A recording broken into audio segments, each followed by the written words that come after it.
I'm Andrew Gerard, and welcome to the Consultant's Corner for Vanish Magazine. Today I'm going to show you a trick I came up with about 20 years ago called Double Gemini. It starts with a shuffle deck. As you can see, all the cards are intermixing into the middle, and my cameraman Paul is going to cut somewhere into those shuffle cards. Paul, I'm going to give you the deck to take under the table.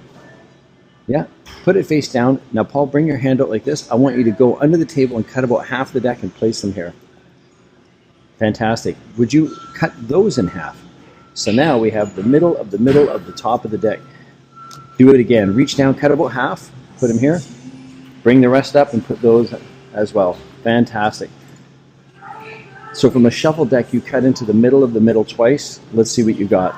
A Jack of Spades. Very cool, very good card, especially if you're playing blackjack.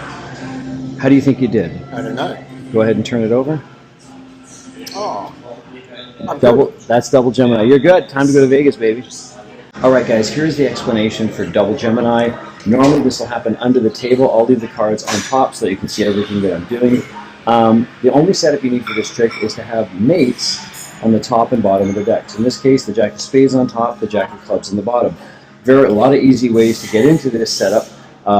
Let's say they hand you a shuffle deck and you look through and say, are there any jokers in here? And you just note the top card. Then you just want to find the mate of it. And so are there any jokers in here? And if they say no, you just thumb that card over and go, okay, great, we'll use the deck as it lies. And then you're going to want to shuffle the cards, leaving the Jack on the bottom by dropping some cards first, shuffling the cards together and holding back the right hand's packet, leaving the other one on top. Now the situation is you have your mates still top and bottom. And you'll ask them, say, you see where the cards are intermeshing? I want you to push them together. If you have a table, you can do that. Or if not, just in your hand, say, can you see where the cards are intermixing? Yeah, I want you to cut into that middle section in a moment. And so you'll give them the deck. They'll take them under the table. This is really the interesting thing about this effect is normally when you do this crisscross force, the orientation of the cards are visible to the spectator and the audience. In this case, they're under the table, so nobody has a sense of where the cards are coming from. So then you tell them, bring your hand up like this, go under the table, cut about half the deck, put them on the table. Cut that in half as well and mark it. So our situation is our top card, force card is there.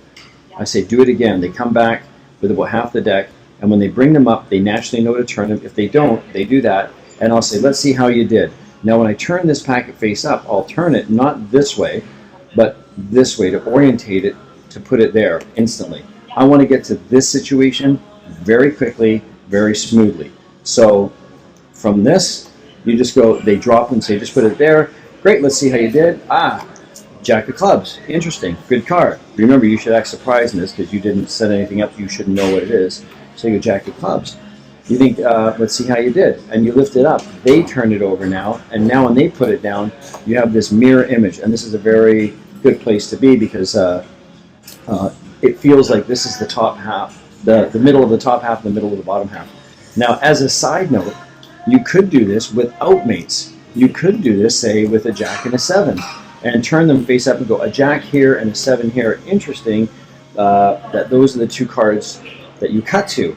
And you can have another deck of cards, maybe a blue deck sitting here sealed, say, because before I came here, I did the same thing, and when you spread them, you can have the exact same situation here to show that sometimes there's order in chaos. Anyway, that's the explanation of the trick. I hope you like it, and thanks for watching. See you in the next one. Perfect.